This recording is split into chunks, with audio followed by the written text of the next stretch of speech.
पढ़ा दिए थे। योजना आयोग। आओ नहीं हाँ चलिए बताइए, योजना आयोग का मतलब क्या होता है? योजना आयोग का मतलब योजना आयोग नीति आयोग की बता रही है। योजना आयोग का मतलब क्या होता है? योजना का मतलब होता है प्लान बनाना। क्या प्लान बनाना कि हम लोगों को क्या क्या करना, और कोई भी काम किया जाता है तो प्लान बनता है कि नहीं? जैसे में शादी उदी होता है, शादी उदी तो पूरा प्लान पहले ही से बनता है कि कहाँ से बाजा का व्यवस्था कराना है, कहाँ से चावल का व्यवस्था कराना है, मतलब हर एक चीज। कैसे हमारे घर से चावल ये भी प्लान किया जाता है कि खाना मतलब कौन कौन आदमी कौन खाना बनाएगा खाएगा।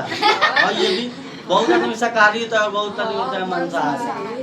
योजना आयोग जो है, योजना आयोग का मतलब क्या होता है? हमारे भारत में जब सरकार बनती है तो हर एक 5 वर्ष में योजना बनता है कि उस 5 साल में हम लोगों को क्या करना है। तो सबसे पहले योजना आयोग का गठन कब हुआ था? योजना आयोग का गठन कब हुआ था? 15 मार्च 1950 में, 1950 में। ठीक है। और अब देखिए, अब 5 साल के लिए योजना बनेगा तो उसको हम लोग किस नाम से जानेंगे? पंचवर्षीय योजना। क्योंकि 5 साल के लिए बन रहा है इसीलिए उसका नाम क्या रखा गया है? पंचवर्षीय। अगर 2 वर्ष के लिए बनेगा कोई योजना तो 2 वर्षीय योजना, और 1 साल के लिए बनेगा तो 1 वर्षीय। भारत में पंचवर्षीय योजना की शुरुआत कब हुई थी? पंचवर्षीय योजना की शुरुआत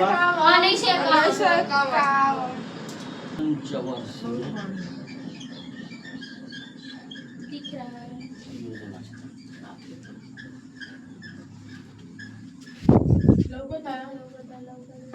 भारत में पंचवर्षीय योजना की शुरुआत कब हुई थी? 1951। ठीक है, शुरुआत कब हुई थी? 1951। लेकिन पहली बार जो पंचवर्षीय योजना हुई थी कितने वर्ष के लिए? 5 वर्ष के लिए। कितने वर्ष के लिए? 5 वर्ष के लिए। तो 51 से 5 वर्ष अगर जोड़ेंगे तो कितना पूरेगा? 1956। तो पहली पंचवर्षीय योजना कब से कब तक चली थी? 1951 से 1956। लेकिन ये जो पंचवर्षीय योजना है इस पे कृषि पे ध्यान दिया गया था। कृषि मतलब किसान खेती बाड़ी अनाज का उपज करने के लिए, बढ़ाने के लिए। ठीक है, तो पहले के तुलना में क्या हो कि और ज्यादा उत्पादन हो। ठीक है। तो उसके लिए खाद का निर्माण किया गया। जैसे में जिस खेत में नाइट्रोजन की कमी रहेगी उसमें किस खाद का प्रयोग हम लोग करेंगे? ज्योग्राफी में पढ़ा दिए, मृदा पढ़ा रहे थे, मृदा यूरिया। नाइट्रोजन के जगह पर खाद बनाया गया कौन? यूरिया। और पोटेशियम के जगह पर पोटास। और फास्फोरस के जगह पर डाई, वही डीएपी, डाई अमोनियम फॉस्फेट। ठीक है। तो पहला पंचवर्षीय योजना कब से कब तक चला था? 1956। अब आइए, अब दूसरा पंचवर्षीय योजना कौन ये तो प्रथम पंचवर्षीय योजना हो गया, प्रथम। अब आइए द्वितीय। दूसरा पंचवर्षीय योजना कब हुआ था? दूसरा पंचवर्षीय योजना 1956 से 1961। ठीक है। इस पंचवर्षीय योजना में कहा गया था कि भारत में फैक्ट्री बहुत कम है। फैक्ट्री मतलब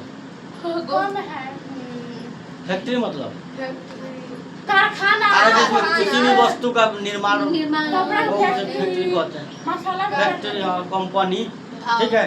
तो कहा गया था कि अगर फैक्ट्री खोलेगा तो लोगों को भी क्या मिल जाएगा? रोजगार मिलेगा। रोजगार।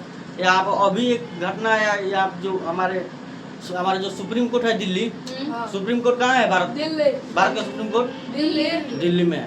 सुप्रीम कोर्ट मतलब सारा केस वहीं पे जाता है, 12 से 12 केस। अरे वो न्यायालय है, वहाँ पे क्या न्याय दिलाया जाता है। न्यायालय का मतलब वही ना होता है कोर्ट। ठीक है। हाँ, कोर्ट इंग्लिश में कोर्ट कहते हैं। यहाँ पे बेतिया में भी है नहीं तो ये डिस्ट्रिक्ट कोर्ट है। 3 प्रकार का कोर्ट होता है, एक जिला कोर्ट, एक राज्य कोर्ट, एक केंद्रीय कोर्ट।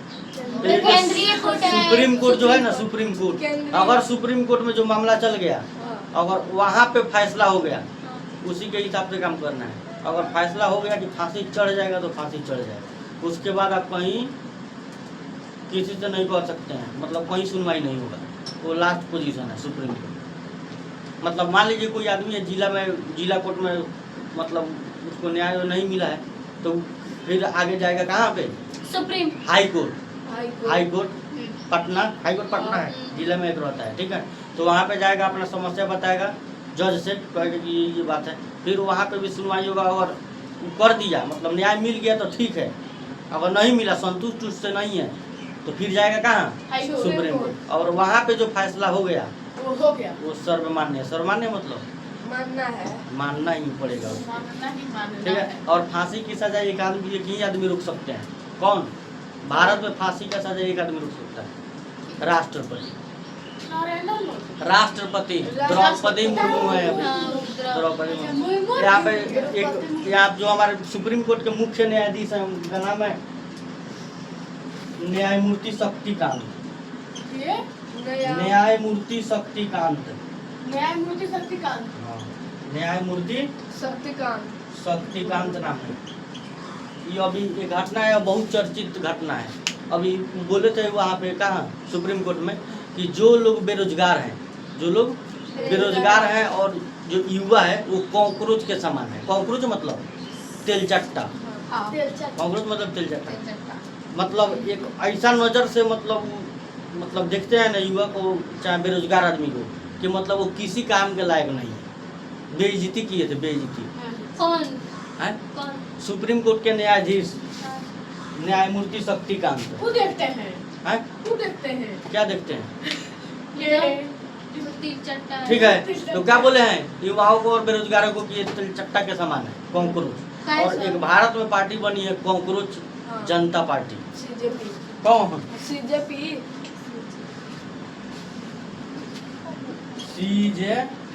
जैसे बीजेपी है, हाँ। भारतीय जनता पार्टी, हाँ। तो ये है सीजेपी। कॉकरोच जनता पार्टी।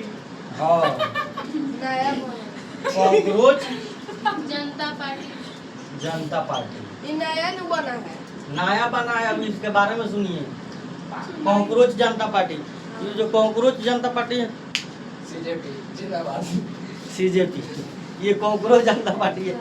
मतलब इसका फ्लोर बहुत ज़्यादा है कि नहीं है फ्लोर? अभी हो गया है लगभग 19 मिलियन की 20 मिलियन, 21 मिलियन, लगभग 20-21 मिलियन हो गया। अब जनता पार्टी इतना सालों से काम कर रही है, फिर भी उसका फ्लोर कितना है?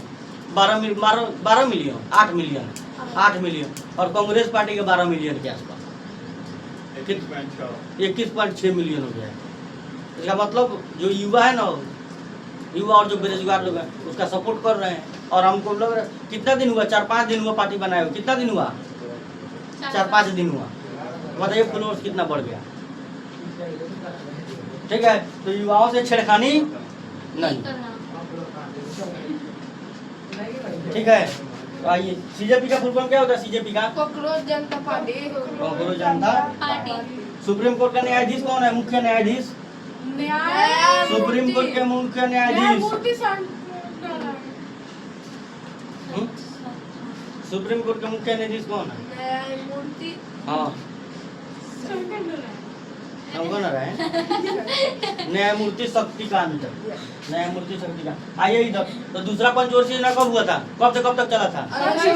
1956 से 1961। अब देखिए, तीसरा पंचवर्षीय योजना बनाया गया था खाद्य उत्पादन बढ़ाने के लिए। खाद्यान्न उत्पादन मतलब अनाज का उत्पादन करने के लिए। लेकिन बीच में मृत्यु हो गया किनका? लाल बहादुर शास्त्री का, क्योंकि उस समय लाल बहादुर शास्त्री भारत के प्रधानमंत्री थे। 1962 में बने थे, 1964 में उनका देहांत हो गया, मृत्यु हो गया। तो पंचवर्षीय योजना क्या हो गया? ठप हो गया, ठीक है। खत्म हो गया। अब देखिए, अब हम लोग को 7वीं पंचवर्षीय योजना के बारे में जानना है। किसके बारे में? 7वीं पंचवर्षीय योजना। 7वीं पंचवर्षीय योजना हुआ था 1985 से 1990, ठीक है। इस पे भी कृषि पर ध्यान दिया गया था। आज जब उस समय ध्यान दिया गया, सबसे पहले हरित क्रांति भारत में चलाया गया था 1967 में। हरित क्रांति मतलब जितना भी अनाज है, अनाज हरा नहीं होता है, हरा, इसीलिए उसका नाम क्या पड़ा? हरित क्रांति। ठीक है। तो उस समय भारत में सबसे ज़्यादा उत्पादन गेहूं का हुआ था, गेहूं का। ठीक है, इसमें भी किस पे ध्यान दिया गया था? कृषि पर खाद्यान्न उत्पादन के लिए। ठीक है, और इसके बाद हुआ 10वां पंचवर्षीय योजना, क्योंकि बीच में गैप जो इसमें जो गैप है ना, मतलब ये दूसरा पंचवर्षीय के बाद सिर्फ 7वीं, मतलब इसके बाद 7वीं पंचवर्षीय योजना आ गया। लेकिन बीच में जो चौथी पंचवर्षीय योजना है वो पंचवर्षीय योजना नहीं है, द्विवर्षीय योजना, त्रिवर्षीय योजना, मतलब 2 साल के लिए 3 साल के लिए उसको बनाया गया है। 7वीं पंचवर्षीय योजना कब तक चला था? 1950 से 1990। उसके बाद आई है 10वीं पंचवर्षीय योजना। 10वीं पंचवर्षीय योजना ये चला था 2002 से 2007 तक। लेकिन इस पे किस पे ध्यान दिया गया था? इस योजना के तहत, इस योजना में किस क्षेत्र में काम किया गया था? देखिए, ये किया गया था भारत का जीडीपी बढ़ाने के लिए। जीडीपी का मतलब क्या होता है उसको पढ़ना है आगे दूसरा चैप्टर में। ठीक है, जीडीपी का फुल फॉर्म लिख लीजिए। GDP gross domestic product, gross domestic product, सकल घरेलू उत्पाद, मतलब भारत में कितना वस्तु का उत्पादन हो रहा है। ठीक है, जीडीपी का मतलब क्या होता है? कि भारत में जितना भी वस्तु या सेवाओं का उत्पादन होगा, ठीक है, और जो उत्पादन हुआ है उसमें कितना रुपया खर्च हुआ है, कितना रुपया हम लोग कमाए हैं उससे। ठीक है, इस सारा को जोड़ देना ही क्या कहलाता है? जीडीपी। जीडीपी मतलब सकल घरेलू उत्पाद, मतलब सकल घरेलू उत्पाद, इसको हिंदी में क्या कहते हैं? सकल घरेलू उत्पाद। कि भारत के हर एक घर में कितना वस्तुओं का उत्पादन हो रहा है। ठीक है, तो भारत में फैक्ट्री उक्ट्री है कि नहीं है। तो किस पंचवर्षीय योजना पर ध्यान दिया गया था? फैक्ट्री को आगे बढ़ाने के लिए, उद्योग औद्योगिकरण के लिए। तीसरा पंचवर्षीय योजना है। दूसरा पंचवर्षीय योजना। पहला कृषि, दूसरा फैक्ट्री, और 7वां खाद्यान्न उत्पादन के लिए, और 10वां घरेलू जीडीपी बढ़ाने के लिए, भारत का जीडीपी बढ़ाने के लिए। ठीक है, अब देखिए, अब 11वीं पंचवर्षीय योजना, 11वीं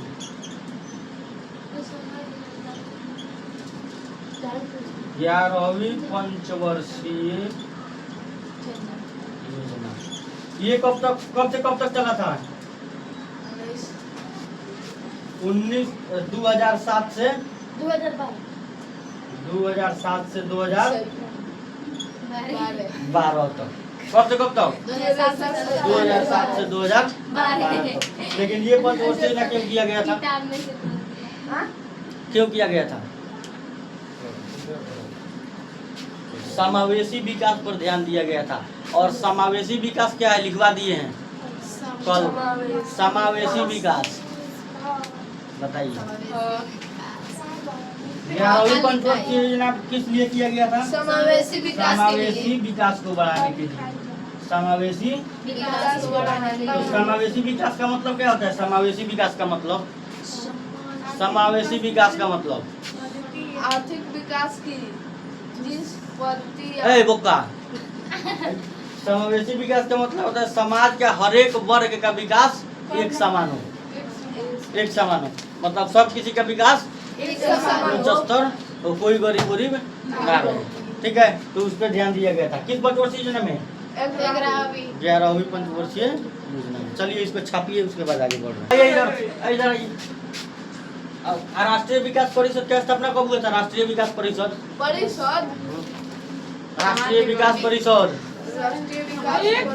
1 जनवरी 6 अगस्त 1952।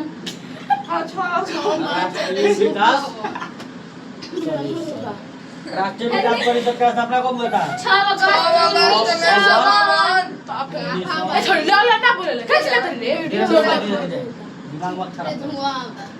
1952। इसका स्थापना किस लिए किया गया था? राष्ट्रीय विकास परिषद का राष्ट्रीय विकास परिषद का स्थापना कब हुआ था? 6 अगस्त 1982 किया गया था। जब योजना आयोग 5 साल के लिए, चाहे 3 वर्ष के लिए, चाहे 2 वर्ष के लिए योजना जो बनाएगा, तो वो योजना कहाँ जाएगा? राष्ट्रीय विकास परिषद के पास। और राष्ट्रीय विकास परिषद तय करेगा कि योजना सही है कि गलत। अगर सही रहेगा, जांच करेगा, सही रहेगा तो उसको पारित कर देगा और आगे उस पे काम होगा। इसका अध्यक्ष कौन होता है? इसका अध्यक्ष प्रधानमंत्री। हाँ, प्रधानमंत्री। राष्ट्रीय विकास परिषद का अध्यक्ष कौन होता है? प्रधानमंत्री। प्रधानमंत्री। अभी प्रधानमंत्री भारत के कौन है? नरेंद्र मोदी। श्री नरेंद्र मोदी। श्री दामोदर दास मोदी। प्रधानमंत्री, ठीक है। और योजना आयोग का अध्यक्ष कौन होता है? योजना आयोग का अध्यक्ष कौन होता है? प्रधानमंत्री, ठीक है। ये पहला जब योजना आयोग का गठन हुआ था उस समय भारत के प्रधानमंत्री कौन थे? पंडित जवाहरलाल नेहरू। ठीक है। अभी हो गया। अब हम लोगों को जानना है मौद्रिक विकास के कैसे हुआ था। मौद्रिक विकास, मौद्रिक विकास का मतलब क्या होता है? मौद्रिक विकास देखिए, मौद्रिक विकास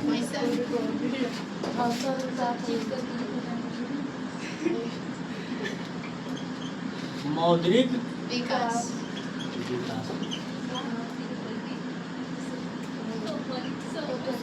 मौद्रिक विकास भारत में पहले वस्तु से वस्तु का लेन देन होता था।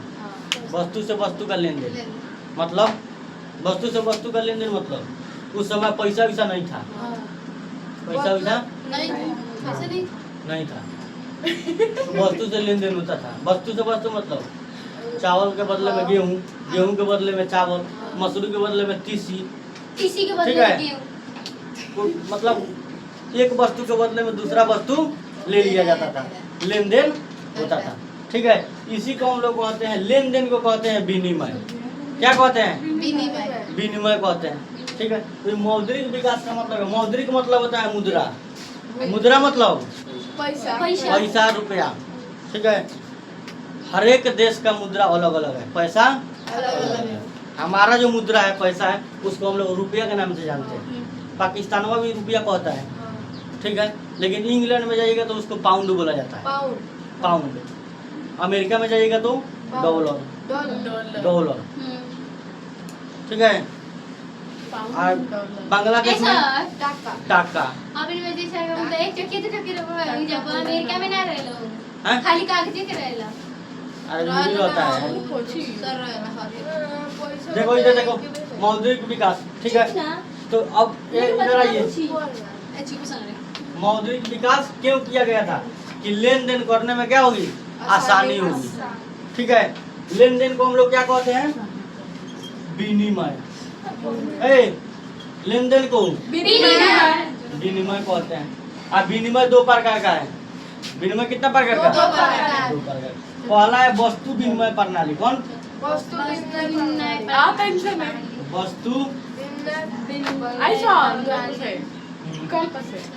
वस्तु विनिमय प्रणाली। और दूसरा है कौन? देखिए, वस्तु विनिमय प्रणाली और दूसरा है मौद्रिक विनिमय प्रणाली। कौन प्रणाली? मौद्रिक विनिमय विनिमय प्रणाली। प्रणाली। मौद्रिक विनिमय प्रणाली। वस्तु के तो जान गई है, वस्तु विनिमय प्रणाली का मतलब वस्तु से वस्तु का लेन देन, वस्तु विनिमय प्रणाली। अच्छा, वस्तु से वस्तु, हाँ वो समझ गई। पैसा से पैसा। और मौद्रिक विनिमय प्रणाली मतलब अरे पैसा से पैसा, वस्तु और तो पैसे से पैसा से वस्तु का लेन देन। हम लोग दुकान में जाते हैं, चाहे अभी कहीं भी जाते हैं सामान खरीदने, तो वस्तु के बदले में, सामान के बदले में मैडम चुपता निकाल कर सुअर अभी पैसा देते हैं, सामान लेते हैं दुकान में। उधर का दिख रहा है चुपटा। चल बता, वस्तु मौद्रिक विनिमय प्रणाली का मतलब? मौद्रिक विनिमय प्रणाली मतलब वस्तु लेना, पैसा से किसी भी वस्तु को खरीदना। ठीक है। तो अभी बताइए, अभी वस्तु विनिमय प्रणाली चलता है कि मौद्रिक विनिमय प्रणाली? दोनों हैं? दोनों। लेकिन सबसे ज्यादा कौन चलता है? मौद्रिक विनिमय प्रणाली। अभी का वस्तु विनिमय प्रणाली अब खत्म, अब नहीं चल रहा है, नहीं चल रहा है, पहले के जमाने में चलता था। ठीक है, तो मुद्रा का विकास क्यों किया गया था? मुद्रा का विकास, अगर मान लीजिए अब मौद्रिक विनिमय प्रणाली रहता है, ठीक है, मौद्रिक विनिमय प्रणाली, अगर हम लोगों को मान लीजिए चाइना से कोई सामान मंगाना है, जैसे में मोबाइल हो गया, मोबाइल हो गया, अब वस्तु विनिमय प्रणाली होता तो भारत से भी उसके बदले में कोई वस्तु ले जाना पड़ता कि नहीं है? तो बहुत कठिनाई आती कि नहीं? लेकिन अब जब मुद्रा हो गया है तो हम लोग वस्तु के बदले में पैसा दे देंगे। अब पैसा देने में उतना कठिनाई नहीं है। ठीक है, हम लोग इंटरनेट के माध्यम से, ये जो बैंकिंग है, बैंकिंग के माध्यम से लेन देन कर देते हैं, उसमें कोई कठिनाई आती है? नहीं आती है। ठीक है, तो विनिमय कितने प्रकार के हैं? कौन कौन? वस्तु विनिमय प्रणाली और मौद्रिक विनिमय प्रणाली। मौद्रिक तो वस्तु से वस्तु का लेन देन क्या कहलाता है? वस्तु विनिमय प्रणाली। और मुद्रा से लेन देन मौद्रिक विनिमय प्रणाली। अब विनिमय का मतलब क्या होता है? लेन देन। लेन देन प्रणाली का मतलब एक सिस्टम, प्रक्रिया है, लेन देन की प्रक्रिया है। ठीक है, अब आइए इधर। तो भारत के मुद्रा को किस नाम से जाना जाता है? रुपया, पैसा। रुपया, पैसा ना, रुपया। नेपाल में भी रुपया, पाकिस्तान में भी रुपया। ठीक है, पैसा कौन मिला? पैसा कौन मिला? पैसा से रुपया बनता है चुटकी। और बांग्लादेश में टका। ठीक है, और अमेरिका में डॉलर। इंग्लैंड में इंग्लैंड में पाउंड। इंग्लैंड में पाउंड। लेकिन सबसे ज्यादा वैल्यू किसका है? डॉलर का। सबसे ज्यादा वैल्यू $1 में कितने होगा? $1 में कितना होता है? लगभग 80-90 रुपए के आसपास होता है इंडिया $1 में। $1 रहेगा अमेरिका का, तो भारत में कितना होगा? 80-90। कौन क्वेश्चन? उपभोक्ता क्या है? उपभोक्ता क्या है? उपभोक्ता क्या है? उपभोक्ता, दो क्वेश्चन लिखा है का? उपभोक्ता होगा और एक उपभोग होगा है? चलिए इधर। विनिमय का मतलब लेन देन। वस्तु विनिमय प्रणाली का मतलब वस्तु से वस्तु का लेन देन। मौद्रिक विनिमय प्रणाली मतलब पैसा से वस्तु लेने, रुपया से, मुद्रा से वस्तु का लेन देन। ठीक है, आप चलिए। पैसा से वस्तु का लेन देन। कलम खरीदे जाओगी तो वस्तु नहीं है, हाँ। कॉपी वस्तु नहीं है, किताब वस्तु नहीं है, वस्तु है कि नहीं? दुनिया में और एक चीज वस्तु है। जो जगह छेक रहा है पृथ्वी पर, उसको हम लोग वस्तु कहेंगे। हम लोग भी तो वस्तु है। हाँ, सब कोई वस्तु। वैसा चीज जो पृथ्वी पर क्या छेके, जगह छेक ले, उसे हम लोग क्या कहेंगे? वस्तु कहेंगे। ठीक है, तो चलिए अब इसको क्वेश्चन लिखिए, उसके बाद बता रहे हैं विनिमय क्या है। देखिए विनिमय क्या है। तो कंप्यूटर का अलग होता है। सब इसके बारे में जाना है। कंप्यूटर मशीन है। कंप्यूटर एक ऐसा मशीन है जो इंसान के तुलना में अधिक कार्य करता है और जल्दी कार्य करता है। ठीक है, तो आज कंप्यूटर का ज़्यादा महत्व है कि नहीं है? कंप्यूटर का ज़्यादा महत्व है। तो हम लोग अगर इसका परिभाषा लिखना होगा कंप्यूटर का, तो क्या लिखेंगे कि आज के समय में, आज के समय लगभग मतलब इंसानों का सारा मस्तिष्क का सारा काम एक मशीन के द्वारा किया जाता है, जिसे हम लोग कंप्यूटर कहते हैं। कंप्यूटर किसे कहते हैं? आज के समय में इंसान के मस्तिष्क का लगभग सारा काम एक मशीन के द्वारा किया जाता है, उसे कंप्यूटर कहते हैं। लिख लो, कंप्यूटर लिख लो। उसके बाद कंप्यूटर किसे कहते हैं? उसके बाद हम लोग बैंकिंग प्रणाली को देखेंगे। बैंकिंग प्रणाली,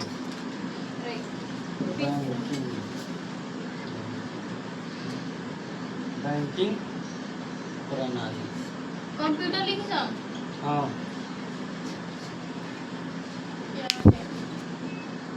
हिंदी में की चलिए बैंकिंग प्रणाली। बैंकिंग प्रणाली का मतलब क्या होता है? बैंकिंग प्रणाली बैंक से लेन देन। जब कोई व्यक्ति हाँ जब कोई व्यक्ति हाँ एक स्थान से दूसरे स्थान पैसा का लेन देन बिना समय लगाए बिना समय लगाए बैंक के माध्यम से करता है तो उसे ही हम लोग क्या कहते हैं? बैंक प्रणाली बैंकिंग प्रणाली। ठीक है, बैंकिंग प्रणाली। और ये बताइए, ये जो मुद्रा है, जो हम लोग मुद्रा पढ़े हैं, मुद्रा मुद्रा दो प्रकार का होता है, एक कागजी मुद्रा और एक प्लास्टिक मुद्रा। प्लास्टिक मुद्रा मतलब हाँ देख ले बनी कैसा कैसा होता है? कड़ा कड़ा सब प्लास्टिक वाला काड़ा काड़ा होता है हाँ। और कागज वाला लरम लरम होता है। सर आप बताइए कागजी मुद्रा का मतलब जगह मुद्रा ये लगे मुद्रा। 10-20 का नोट है, 10-20 का नोट हाँ। कागज कागज वाला हाँ। कागज का है। हाँ। अब प्लास्टिक मुद्रा वो अलग होता है, उसे हम लोग कहते हैं एटीएम। एटीएम कौन मुद्रा है? प्लास्टिक मुद्रा और पैसा नहीं निकलते हैं उससे, एटीएम से। जा हम पैसे के कहते हैं पैसे देख ले बनी उसे कोडिया संदीप देखिए कागज का कागजी मुद्रा मतलब वो कागज का रहेगा। प्लास्टिक मुद्रा मतलब प्लास्टिक का रहेगा, लेकिन उससे पैसा निकाला जाएगा। वो एक साधन है निकालने का, पैसा निकालने का साधन। जैसे हमें क्रेडिट कार्ड, डेबिट कार्ड और एटीएम। एटीएम का पूरा नाम क्या होता है? एटीएम का पूरा नाम एटीएम का पूरा नाम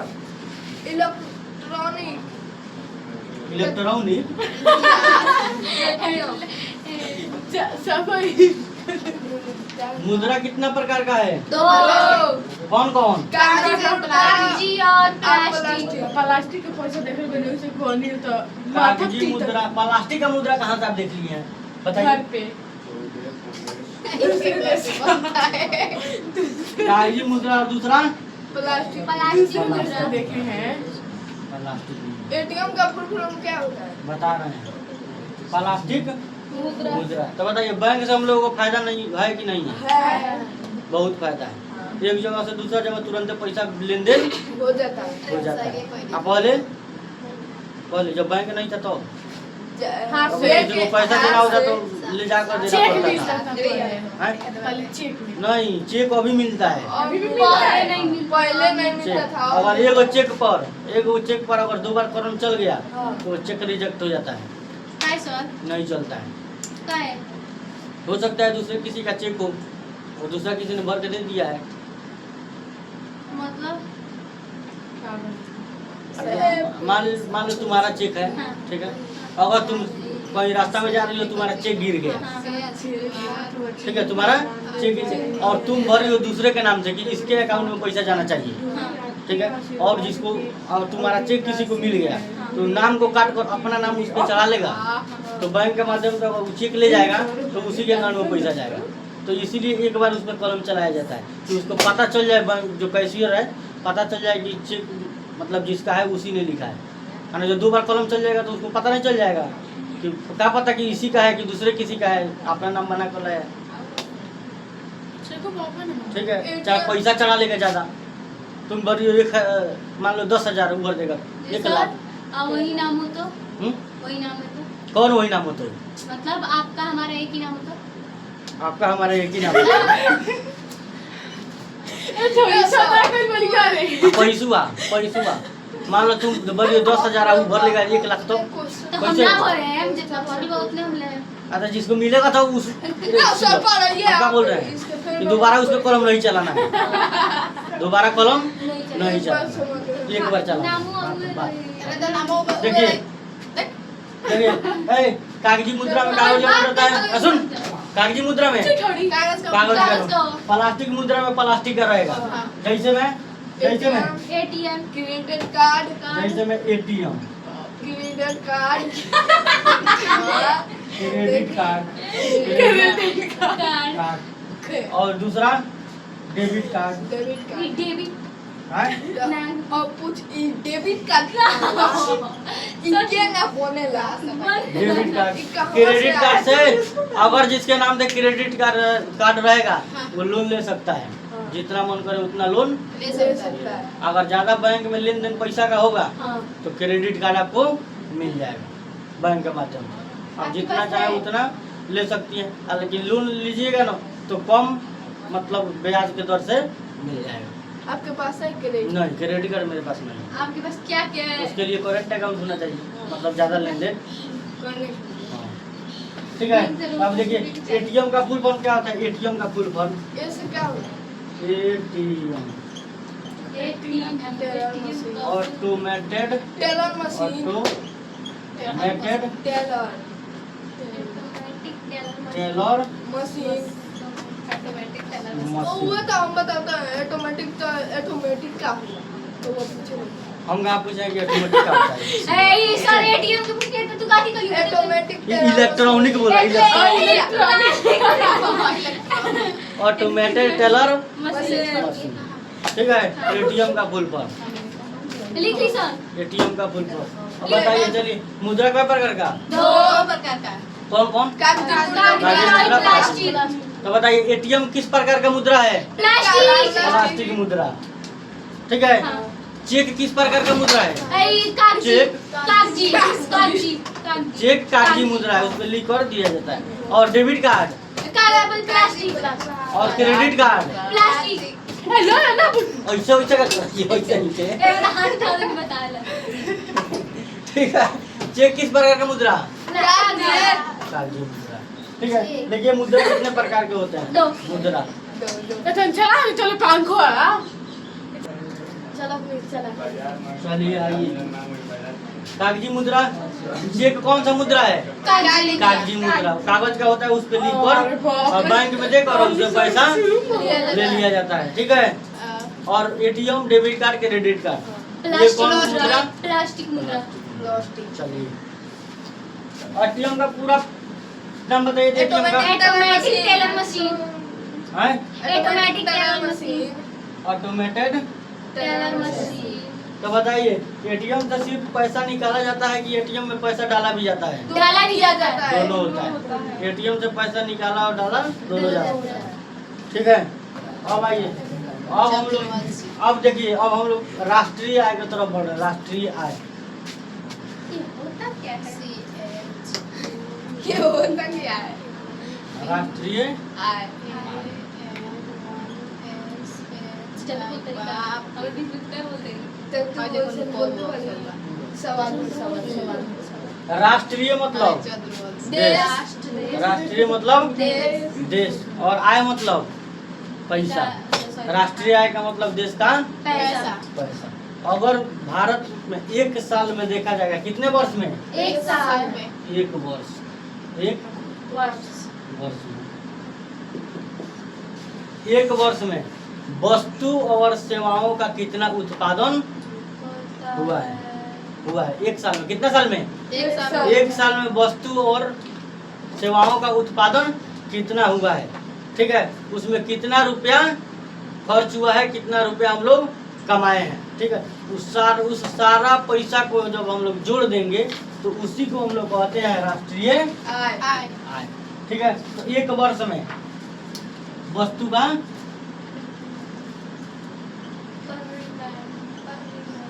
उत्पादन और सेवा के उत्पादन के योग को, किसको? योग मतलब होता है जोड़ देना। उत्पादन के मौद्रिक योग, सेवा के उत्पादन के मौद्रिक योग। मौद्रिक मतलब मुद्रा के मौद्रिक योग को क्या कहते हैं? राष्ट्रीय आय। एक वर्ष में वस्तु का उत्पादन और सेवाओं के उत्पादन के मौद्रिक योग को राष्ट्रीय आय कहते हैं। राष्ट्रीय आय का सूत्र होता है, निकालने वाला सूत्र, राष्ट्रीय आय। इसका सूत्र क्या होता है? राष्ट्रीय आय, राष्ट्रीय आय का सूत्र क्या होता है? किताब छितरा क्या बोल गई है चुपचाप भैंस लेखा। बताए ना सूत्र हुआ। राष्ट्रीय बराबर होता है कुल आय बट्टा कुल जनसंख्या। कुल आय बता कुल जनसंख्या आदमी घर बैठे पहले नहीं, राष्ट्रीय आय नहीं, ये प्रति व्यक्ति आय का सूत्र हो गया, प्रति व्यक्ति आय। अब तो देखिए यो हम लोग राष्ट्रीय आय समझ गए, अब हम लोग समझेंगे प्रति व्यक्ति आय। प्रति व्यक्ति आय व्यक्ति आय। बताइए राष्ट्रीय आय में एक साल का पैसा जोड़ा जाता है, एक साल का आय जोड़ा जाता है कि 2 साल का कि 3 साल का, कितना साल का? एक वर्ष का आय उसमें जोड़ा जाता है। और प्रति व्यक्ति आय का मतलब, प्रति मतलब होता है एक, व्यक्ति मतलब होता है आदमी, आय मतलब होता है रुपया। मतलब भारत में एक आदमी का रुपया क्या कहलाएगा? प्रति व्यक्ति आय। भारत में एक व्यक्ति कितना रुपया कमा रहा है, ठीक है, उसको हम लोग क्या कहेंगे? प्रति व्यक्ति आय। आज अब उसी रुपया को आपस में जोड़ देंगे तो वही हमारा हो जाएगा राष्ट्रीय आय। ठीक है। कौन? प्रति व्यक्ति आय। इसका सूत्र होता है कुल आय बटा कुल जनसंख्या। कुल जनसंख्या, कुल आय बटा कुल जनसंख्या। कुल जनसंख्या किसका सूत्र होता है? राष्ट्र कुल आय की राष्ट्रीय है, राष्ट्रीय आय। राष्ट्रीय आय वही राष्ट्रीय आय का है, आय कुल आय, दोनों बच्चे बराबर हैं। अब देखिए भारत में मान लीजिए कि एक साल में कितना आय हुआ है? 1 लाख। कितना? 1 लाख, ठीक है। 1 लाख कितना है? भारत का राष्ट्रीय आय है 1 साल का, ठीक है। तो 1 लाख, अब मान लीजिए इसमें कितना आदमी है? लगभग मान लीजिए 2 करोड़। 50 आदमी। समझाने के लिए बोला सुअर देखा मेरा। 1 लाख में 2 कितना आदमी? करोड़ 50। 500 ले लीजिए, कितना आदमी? 500 आदमी। 2 जीरो से 2 जीरो 2 जीरो, 5 दूना 5 दूना 10। ये 2 है, 5 दूना 10 और 2 जीरो।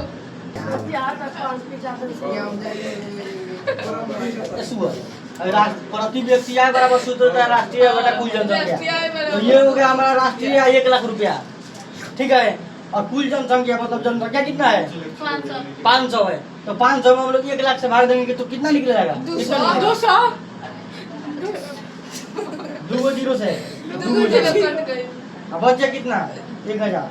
तो 5 दूना 10 कितना होगा? 2 जीरो 5 दूना 10 और 2 जीरो 5 दूना 10 आई 2 जीरो इस पे तो 200। 200 आया। तो ये 200 हो गया हमारा प्रति व्यक्ति आय। मतलब एक साल में ये जो 500 लोग हैं कितना रुपया कमाए हैं? 200 रुपया हर एक व्यक्ति कमाया है। ये जो 500 आदमी है, 500 आदमी कितना रुपया कमाया है एक साल में? 200 रुपया कमाया। उसी को हम लोग कहेंगे प्रति व्यक्ति आय। ये मतलब 500 व्यक्ति में प्रत्येक व्यक्ति का आय कितना कितना है? 200। ये 200 रुपया 500 आदमी का फिर हम लोग जोड़ देंगे तो निकल जाएगा क्या? 1 साल का राष्ट्रीय है। उसको जोड़ देंगे तो किसको? 200 निकला है। 200 निकला है। प्रति व्यक्ति आए 1 लाख है तो प्रति व्यक्ति आय 200 निकला है। हाँ। आदमी कितना है? 500। 500। तो 500 में फिर इससे गुना कीजिएगा ना, हाँ। तो इतना निकल जाएगा। यही हमारा हो जाएगा क्या? राष्ट्रीय है। समझ में? चलिए लिखिए राष्ट्रीय आय किसे कहते हैं?